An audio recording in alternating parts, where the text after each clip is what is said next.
Hi friends, welcome back to We The Power channel. So எல்லோரும் சேஃபாக இருக்கீங்கன்னு நினைக்கிறேன். இந்த கோவிட் டைமில் எல்லோரும் வீட்டுக்குள்ளேயே சேஃபாக இருங்க. வெளியில் போகிறதுக்கான சுச்சுவேஷன் வந்தால் கூட மாஸ்க் கண்டிப்பாக போட்டுட்டு போங்க. கண்டிப்பாக உங்களோட கைகளை கொஞ்சம் நேரத்துக்கு ஒருக்கா சானிடைஸ் பண்ணிக்கோங்க. சோஷியல் டிஸ்டன்சிங் மறக்காமல் ஃபாலோ பண்ணுங்கள். நம்மளை விட பத்திரமா வேறு யாராலையும் பார்த்துக்க முடியாது. ஸோ ப்ளீஸ் கவர்மெண்ட் ரூல்ஸை ஃபாலோ பண்ணி சேஃபாக இருங்க. ஸோ இன்றைக்கி நம்ம வீடியோவில் முளை கட்டின பச்சை பயிறு வச்சு ஒரு கிரேவி எப்படி பண்ணுறதுன்ட்டு தான் பார்க்க போகிறோம். ரொம்பவே ஹெல்த்தியான கிரேவி.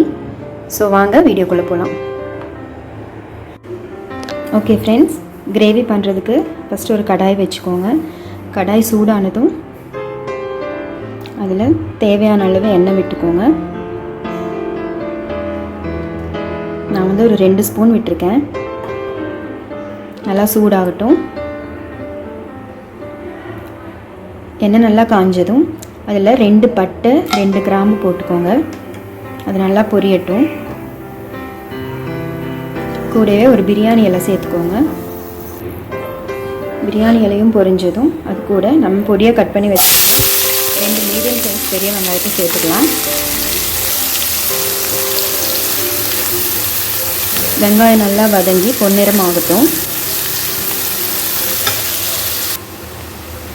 வெங்காயம் நல்லா வதங்கிருச்சு. இப்போ வந்து நம்ம பொடியாக கட் பண்ண 2 தக்காளியை சேர்த்துக்கலாம். சேர்த்து நல்லா கலந்து விடுங்க.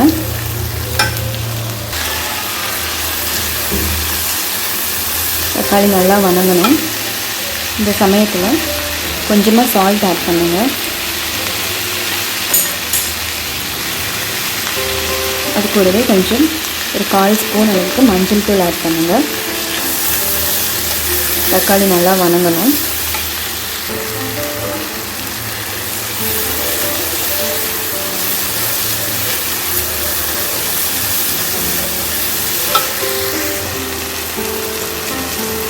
தக்காளி வதங்கிட்டுருக்கிற சமயத்தில் ஒரு சின்ன ஸ்பூனில் 1 ஸ்பூன் அளவுக்கு இஞ்சி பூண்டு பேஸ்ட் சேர்த்துக்கோங்க. அதுவும் நல்லா வதங்குங்க.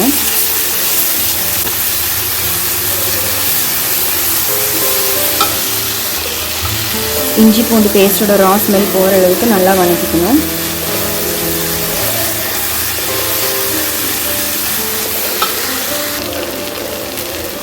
இப்போ கொஞ்சமாக கருவேப்பிலை இலை சேர்த்துக்கோங்க.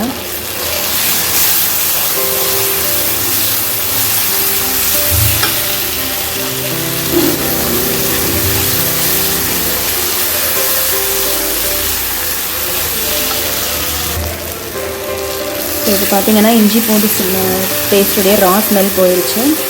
நம்ம ஊற்றின எண்ணெய் வந்து தக்காளியிலேருந்து பிரிஞ்சு வர ஆரம்பிச்சிருச்சு.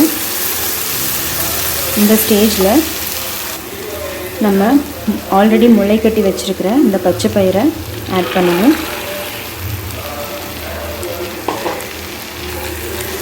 ஆட் பண்ணி நல்லா மிக்ஸ் பண்ணுங்கள்.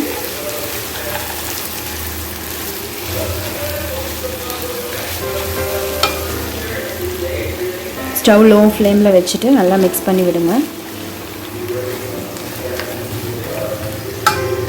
இந்த பச்சை பயிறு பார்த்தீங்க அப்படின்னா நான் 1 கப் அளவு எடுத்திருந்தேன். அதை வந்து ஓவர் நைட் ஊற வச்சுட்டு அடுத்த நாள் அந்த தண்ணியை ஃபுல்லாக ட்ரெயின் பண்ணிவிட்டு அதை வந்து ஒரு டிஃபன் பாக்ஸில் போட்டு க்ளோஸ் பண்ணி வச்சுருங்க. க்ளோஸ் பண்ணி வச்சிட்டிங்கன்னா இப்படி நல்லா முளைச்சி வந்துடும். பச்சை பயிறு சாதாரணமாக சாப்பிட்றத விட முளை கட்டி சாப்பிடும்போது அதில் இருக்கிற நியூட்ரிஷன் வேல்யூ வந்து ரொம்பவே ஜாஸ்தி. ஸோ உடம்புக்கு ரொம்ப நல்லது. நல்லா கலந்து விட்டதுக்கப்புறமா ஒரு 1/4 மூடி தேங்காய் நல்லா அரைச்சிக்கோங்க. அது கூட ஒரு 2 கை அளவு இந்த முளை கட்டின பயிறு அதுவும் போட்டு அரைச்சி இந்த மாதிரி நான் பேஸ்ட் பண்ணி வச்சுருக்கேன். அதையும் இதோட சேர்த்துடலாம். என்னென்னா 1/4 மூடி தேங்காய் அது கூட ஒரு 2 கை அளவு இந்த முளை கட்டின பயிறு இது 2ஐயும் சேர்த்து நான் வந்து பேஸ்ட் பண்ணி வச்சுருக்கேன். அதை தான் இப்போ ஆட் பண்ணியிருக்கேன். அந்த கோகோனட் ப்ளஸ் அந்த பயிரோட பேஸ்ட்டையும் ஆட் பண்ணிவிட்டு கொஞ்சம் தண்ணி உங்களுக்கு தேவைக்கேற்ப கிரேவி கன்சிஸ்டன்சி உங்களுக்கு எப்படி தேவையோ அதை பொறுத்து தண்ணி ஆட் பண்ணிக்கோங்க. இப்போ இதுக்கான மசாலாவை ஆட் பண்ணிடலாம். கொஞ்சமாக கொத்தமல்லி பொடி. நான் கொத்தமல்லி பொடி இல்லாததுனால சும்மா க்ரஷ் பண்ணி போட்டிருக்கேன். அது கூட உங்களுக்கு டேஸ்ட்டுக்கு ஏற்ப கரம் மசாலா பவுடர்,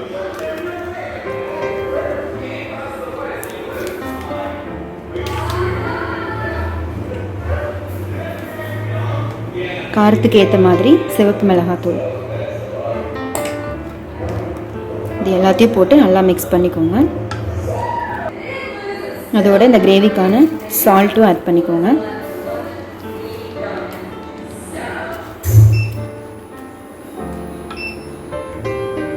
ஸோ அதான மசாலா உப்பு எல்லாத்தையும் போட்டு ஒரு லிட் போட்டு க்ளோஸ் பண்ணி வச்சுருங்க. அது நல்லா பாயில் ஆகட்டும்.